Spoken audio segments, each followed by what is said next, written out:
It is really exciting to have you on here. I know you have so much experience in Agile, at least 20 years working on that, and 4 decades essentially on technology. So it's amazing to have someone of your caliber on here speaking to us about Agile transformations. And it's very thankful to have you here. Would you maybe start with just introducing yourself and letting us know a little bit about you? Sure. Hi, Hannah, and hi, everyone. Thanks for inviting me to do this interview with you. As you say, I've been working for a few decades. My Agile journey started back in 2002 with extreme programming. At the time, I was working with a company, and we had a supplier who was delivering a project, and they said, we're doing this project in XP. So I asked, what is it? They said, that's extreme programming. So, well, that doesn't make it any easier for me because I still don't know what it is. They said one or two things, got me curious, but I still was interested to find out more. So I bought the book XP Explained by Kent Beck. I read that. Sounded good. That project was a disaster. So not knowing enough, I assumed XP was the problem, but that was just lack of my knowledge. So I then picked up Scrum, did some work with Scrum, and then I realized actually I need XP because all the good software development and engineering practices that we need to deliver good quality work is actually built into XP. So I picked that up, read it again. I realized, okay, my lack of knowledge. And then along the way, Kanban, theory of constraints, and a few other things, and then scaling frameworks, which Scaled Agile framework is what I specialize in. So that's, if you like, a quick history about me.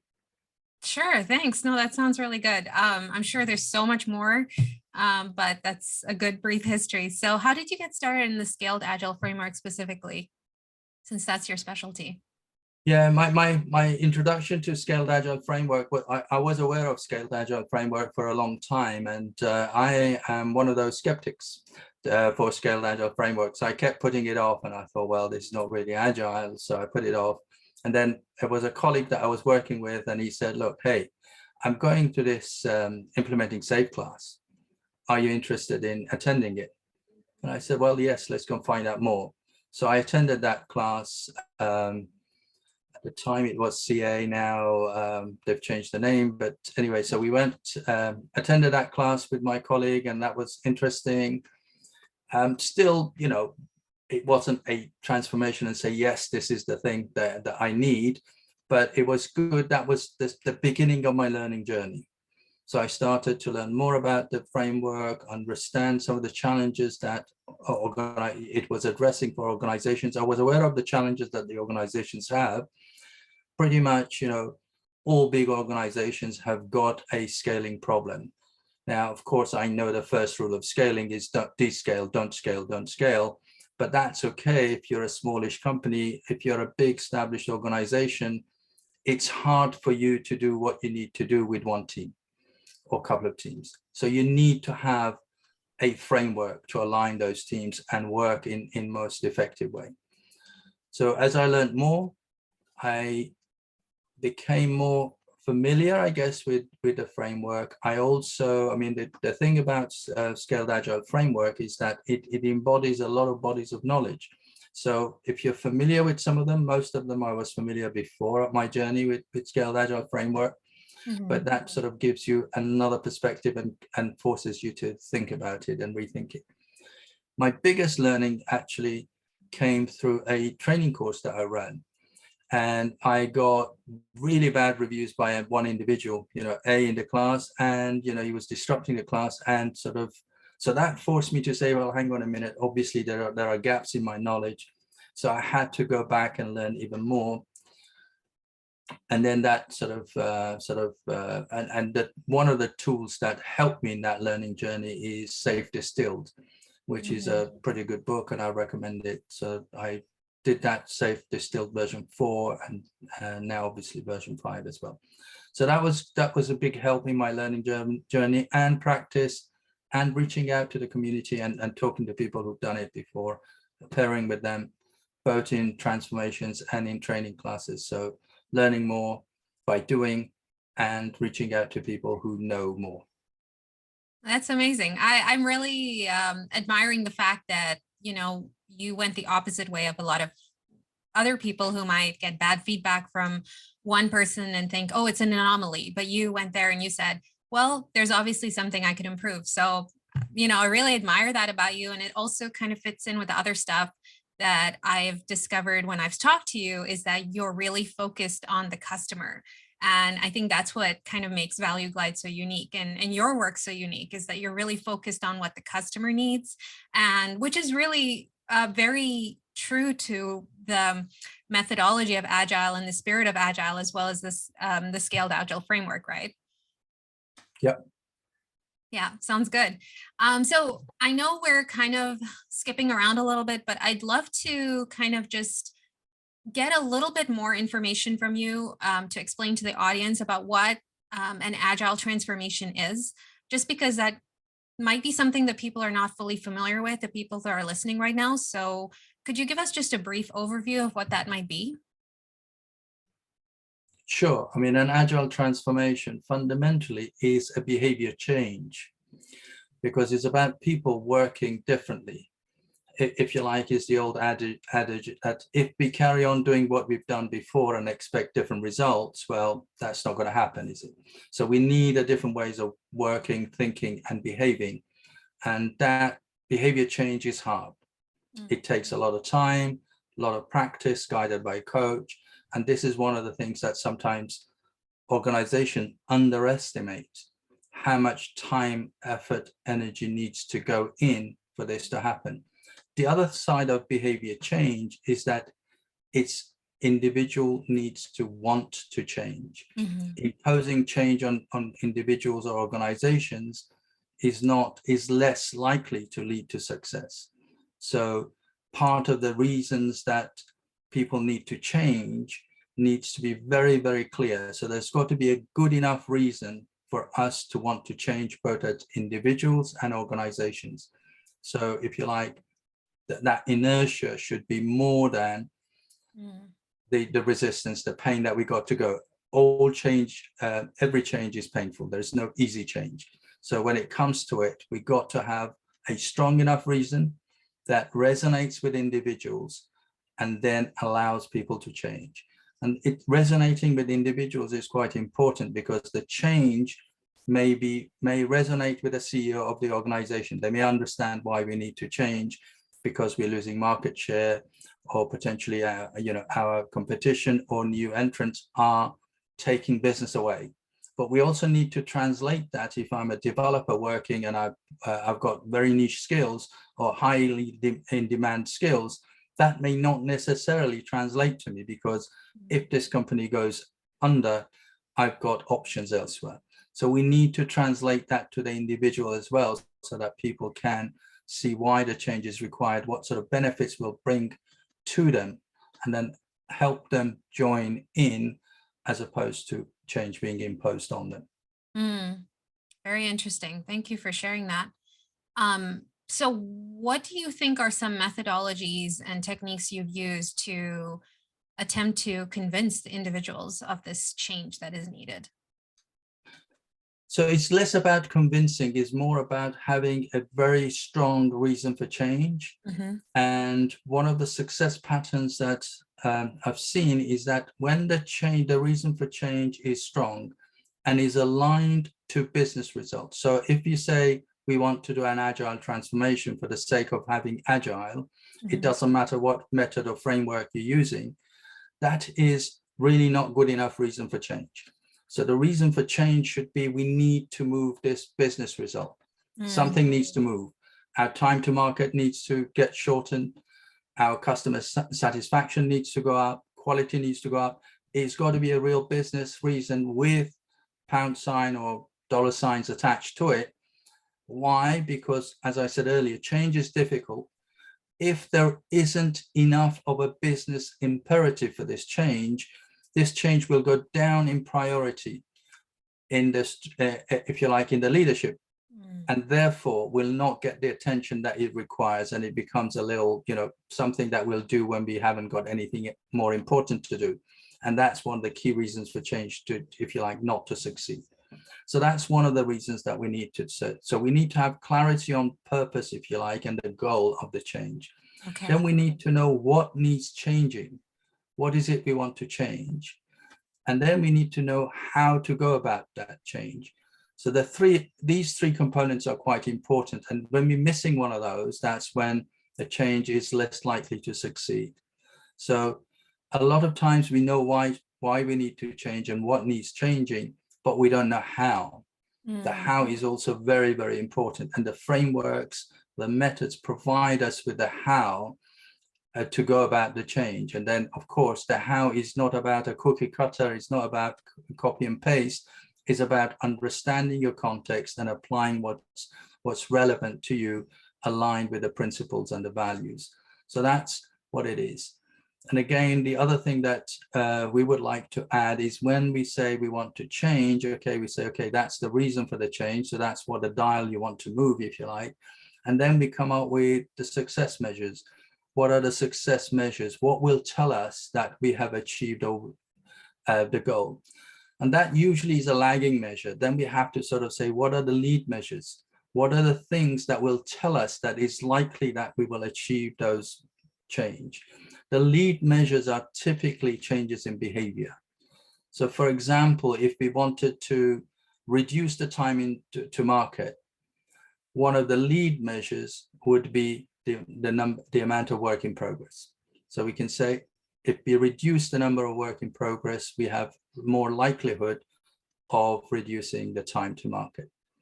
And then once we have that, we then need to start to put some balancing measures as well, because having one measure is prone to gaming and potentially leading to undesirable side effects.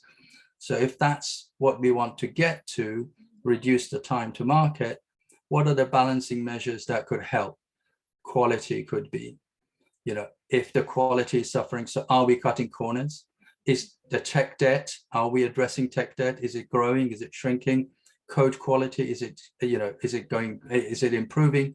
So that provides that balance that we need, and also overburdening of staff. So are we shortening the time to market by stressing the people unnecessarily and leading to time off sick and people wanting to look for other opportunities? So hopefully that gives you an idea of how we go about it. Yeah. No, that I really appreciate that very detailed answer, because it really highlights the importance and the complexity of these transformations, especially at scale, and all the different factors that have to be taken into account in order to have an effective transformation that doesn't end up backfiring. So it's simple to just say we're going to implement a framework and this is the cookie cutter design and take a little diagram, but that's not how it works in reality, right? There's so many little pieces that have to come together for everything to work well. Yeah, we've never done a cookie cutter, if you like, transformation. I'm not aware of a single cookie cutter transformation that actually has been done or has lasted more than a few months. So yes. Yeah. I actually am curious about other challenges that organizations face when they're trying to do an agile transformation or implement agile. I'm curious if you could share some of those. Sure. So apart from what we just said, to make sure that the reason is not doing agile for the sake of it, making sure you got your measures in place, leading and lag measures, and you build a visual management or a scoreboard to show you that you're on the right track.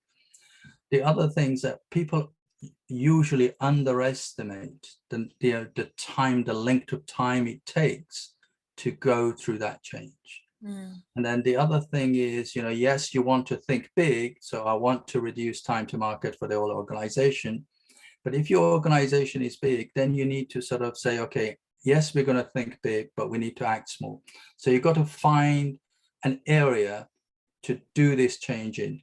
Now, when you select that area, a few things you got to think about. You want to have this area where there is more desire, pull, people want to change. You also want to make sure that in this area, it passes what I would call the so what factor.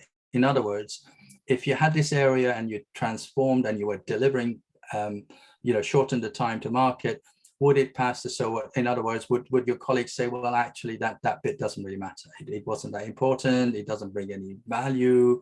The value is too low. On the other end of the scale, you probably don't want it to be something highly critical that if there is a glitch, the company will lose a lot of money. So you've got to get that balance right. So that's one of the other things to think about. Where do you go that you get people who want it? It's reasonably of high enough importance, but as not critical to sort of, if you like, break the bank if there was some glitch. Then they over there sort of build your success, the small wins, build the social proof, share the stories, good and bad, bring other people to the party. The other thing that is also part of this, if you like, all this first proof of concept or your social proof is building that guiding coalition. So that guiding coalition, you need cover from the executive team and people who are leadership team that is close to the area that you're making that change happen. So you need to have that in place. They need to lead by example. So leadership is very important with agile transformations. Sometimes we get people saying, we need buy-in of the leadership. Buy-in is actually necessary, but not sufficient. Buy-in, if you like, is easy. You sign the check and say, yes, here's the money, go and do it. Money is the easy bit. But what we actually need from the leaders is to lead by example, go first. And for them to lead by example needs, if you like, a lot of work on their part. First of all, it needs a bit of humility for them to, if you like, be honest and declare that this new ways of working is what they don't actually know. They haven't worked in this way before. So it is learning for them. They need to gain knowledge. They need to also have their, if you like, close or direct reports to be holding the mirror for them or be guided by a coach to say, well, your behavior right now is not aligned with what you said you're going to do. Because if you're going to embody the lean and agile ways of working, then when things go wrong and your first thing is who, then you got to say, well, that's not quite. Talking about how it's not just about executive buy-in for an agile transformation, that there are other factors as well that are important. Sure, yes. I think what I was saying is that executive buy-in is necessary but not sufficient, because buy-in is, if you like, yes, we sponsor it, yes, we sign the check. That's the easier part of the equation, if you like. Then it's about behavior change. And as leaders, our behaviors impact people, and we have a lot of influence. People are watching how we're behaving and acting. So as leaders, leading by example is what we're after. They need to lead, they need to go first. And to do that, one of the things we need to do as leaders, have a bit of humility and acknowledge that if we haven't worked in lean and agile ways of working, well, it's a new learning for us. So we need to be upfront about that, to say we are learning new ways of behaving and acting, and share that with your direct reports, build that social contract with them to say, well, these are the ways I want to behave and act. If you see me not behaving in that way, let me know so I have a chance to improve. And of course, having a coach and being guided by a coach will also help accelerate that learning. So leaders, we need to gain knowledge, first of all. So we don't know this way of working, we need to go and learn. And then we need to behave aligned with those learnings, with the values and the principles that come with lean and agile ways of working, and also giving ourselves, having that emotional intelligence, if you like, or giving ourselves time to reflect on our behaviors on regular basis to say, well, did I behave the way I wanted to? And if not, what can I do to improve? And the acid test for it is when things go wrong. Because when things are working, it's very easy to say, yes, I'm behaving aligned with lean and agile ways of working. When things go wrong, it's about saying, am I still behaving aligned with those? If something goes wrong, is the first thing I'm thinking about is who am I going to blame? Or am I thinking about what is wrong in the system of work that ultimately I am responsible for, and say, what is wrong with that system of work? Is it about training? Is it about processes? Is it about tooling? And then, yes, so I need to work on that and make sure that people have got the right environment to do the right thing. Okay, that's wonderful. So, would you say you, as an agile coach, when you're acting as an agile coach, do you mostly work with the executives or people at all levels, team level, art level? Where do you tend to focus most of your attention? Yeah. So you cannot just focus on the executive team. You need that, if you like, engagement at all levels. I hesitate and I use the word engagement rather than coaching, because when it comes to agile ways of working and transformation, if people haven't done it before, it's not really about coaching. It's more consulting and training to start with. And once they gain enough knowledge, then it can lead to coaching. We can ask open questions and ask them to see how they can figure out a way forward for them. So it is not just about the executive team coaching. We need to coach at all levels. We need to make sure that everybody is supported through the transformation. Because if we miss or we lose people, then they kind of say, well, okay, it's not for me. So we need to make sure that the support exists for everybody within that transformation to make that change. And of course, the amount of support is appropriate to the needs of that person and the availability of that person and team. So that's what we need to do. Really interesting. Thank you so much. I know we are, close to time, but since we got cut off, but I'd like to ask a few more questions if that works for you. Sure. One of them is if you could walk us through your personal approach to setting up an agile engagement or transformation for success, and what are the key components of it?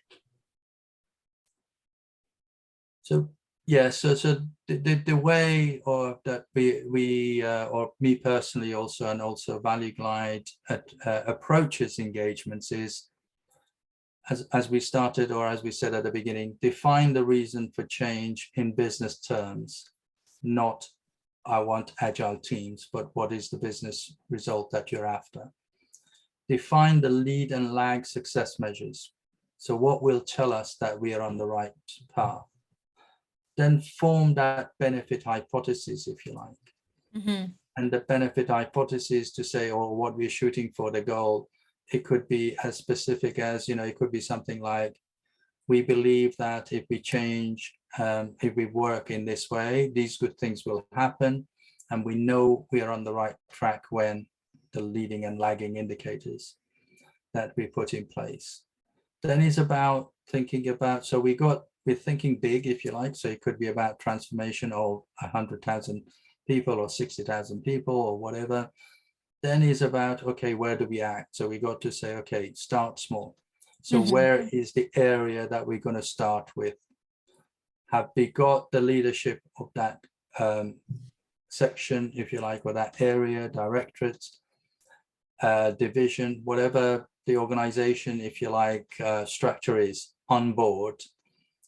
If not, we need to make sure they're on board. What sort of training and support do they need?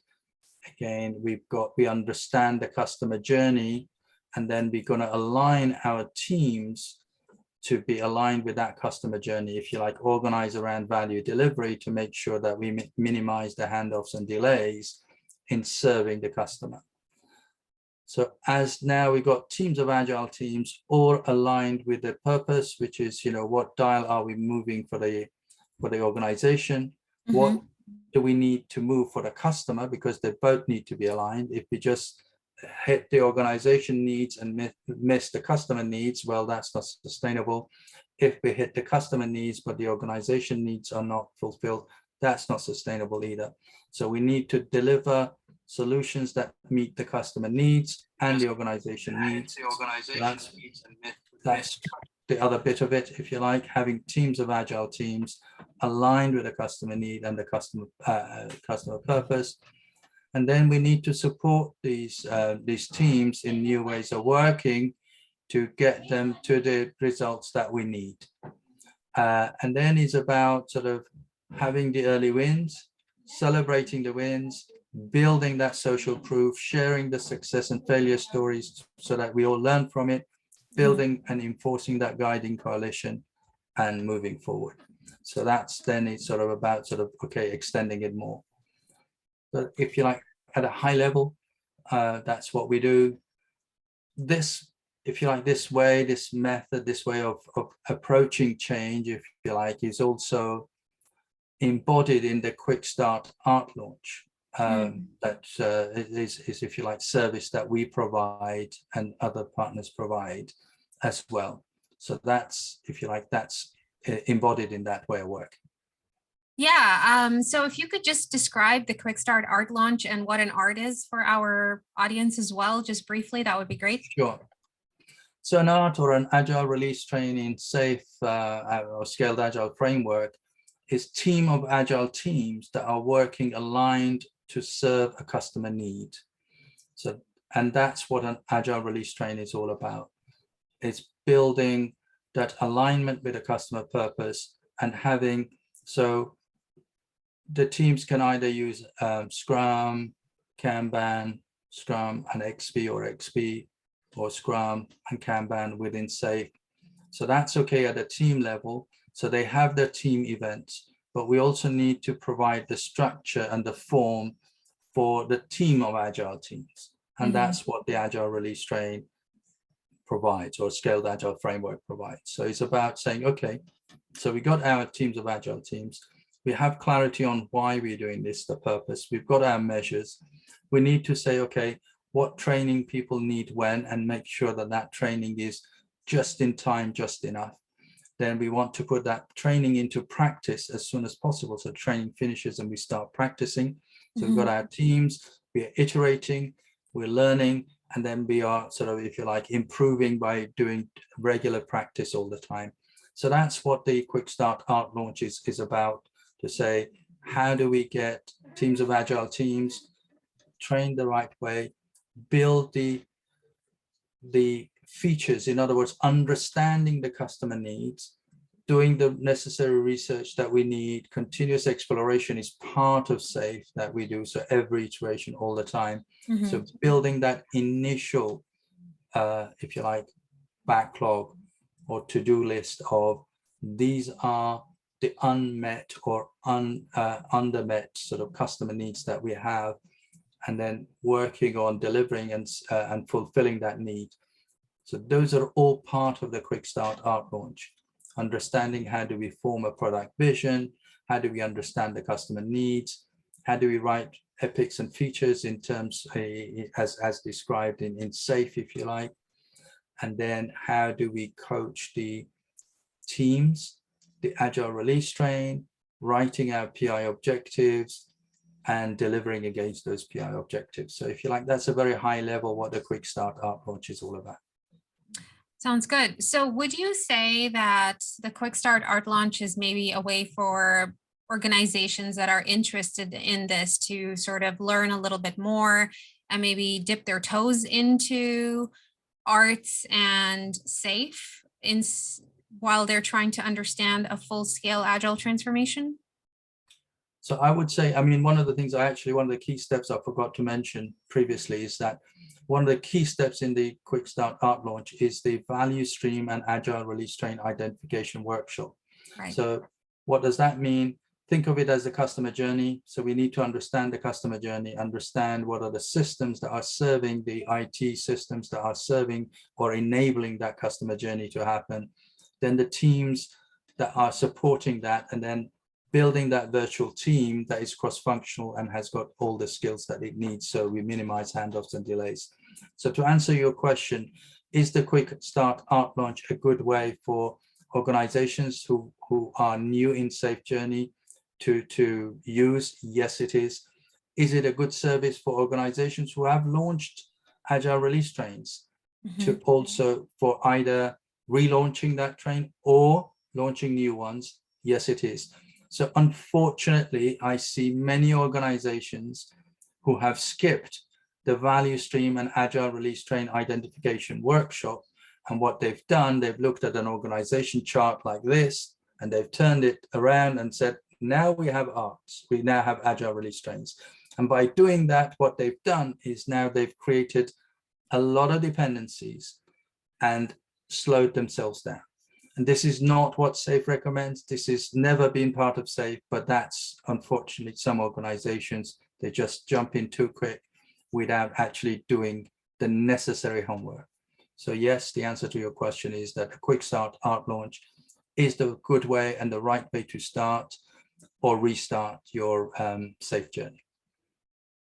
That sounds really good. Okay, now wonderful. I love that you gave the example of the sideways org chart as well, because I think that it's often misunderstood what a value stream is. And to really understand that, it takes a little bit more investigation than just shifting the org chart around. Exactly. Yeah, thank you. So I'm curious, could you share with us briefly a success story you've had with one of your clients or a couple of your clients who've implemented Agile methodologies? So most recently, the organizations that we've been working with, they've been in the financial sector. It doesn't have to be financial sector, but it just happens that the demand has been from that. And yes, recently, so we've helped a financial organization reduce their time to market or development, if you like, lead time by over 50%, and improve the staff morale quite from being stressed to stressed and if you like cause for concern to almost no stress and relaxed environment to be working with. And how did we achieve that? Very similar to what I mentioned, identifying that customer journey, understanding the people involved in it, make sure that you organize yourselves around value delivery, make sure that the purpose is clear and known. And one of the other key things that was particular in that, if you like, that organization, limiting the amount of work, because one of the things we discovered was that there are lots of pieces of work that were in flight, very few things getting done. So limiting, having a laser focus on making sure that what we start, we finish, and then having that visual management or the scoreboard in there to show you what work is in place, when is it getting done, how long does it take to get done, how is the quality, and all of that shown visually. So those were the key success factors. And of course, we had engaged and involved leadership who was leading by example. Wonderful. Thank you for sharing. So I appreciate everything you've shared so far. I think that I would just like to end with a parting question of where you see Agile going in the future. Do you see it spreading, increasing across different industries apart from IT, et cetera? And also any just key takeaways, any key points that you'd like to make before we end? Sure. So where do I see? So I think it's probably good to reflect on how did Agile came about. So Agile came about because as software developers, we were working very hard, long hours, and every time we taught, we delivered and met the customer needs, we find out that nope, that wasn't what the customer wanted. And then the reaction to that was, you know what, it's because you haven't done enough analysis. So we kept on doing more and more analysis. That didn't lead to any better results. You know, we had the big 5 consultancies having their own manuals of this is how you analyze each domain, each part. That was one way of thinking, to say is a reductionist. We can know in advance what is required, and by analysis we get to the results. And then a group of software developers, they were thinking differently, to say, well, actually this domain doesn't look like it works that way, so it's unknowable. We cannot know in advance what we need. So we came up with agile ways of working, and you know, everybody who was in the meeting had their own flavor of doing work, you know, whether that was extreme programming, whether it was feature-driven development, Scrum, DSDM, and so on. So they got together and they came up with the values and principles, which we all know. We don't need to go through that.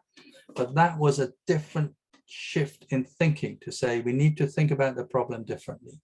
So where do I see the future of Agile, and will the Agile actually be Agile ways of working applied to the whole organization? Yes. And also the Agile ways of working need to evolve as well. So they need to stay relevant.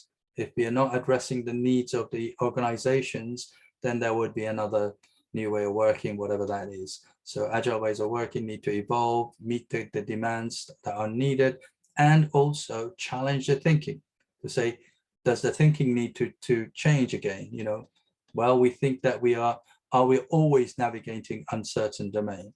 Are there areas where we can apply a linear reductionist ways of working? Maybe not. So those are the kind of things that we need to think about and apply.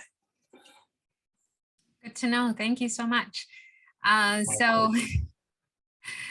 Well, I really, really appreciate your time. Would you share a website where people can learn more about you and your work as well?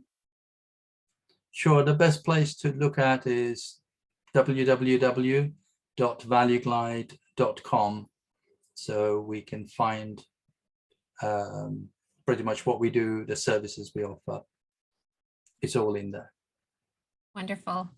Thank you again so much for your time. Thank you for, sorry, I interrupted you. Thank you for inviting me. No, thank you so much. And I'm sorry about the whole recording or issue, my computer breaking down in the middle. It's technology. We've all seen technology problems, so that's not a problem. That's true. All right. Thank you so much. It was wonderful talking to you. Take care. Thank you. Have a lovely rest of the day. Bye for now.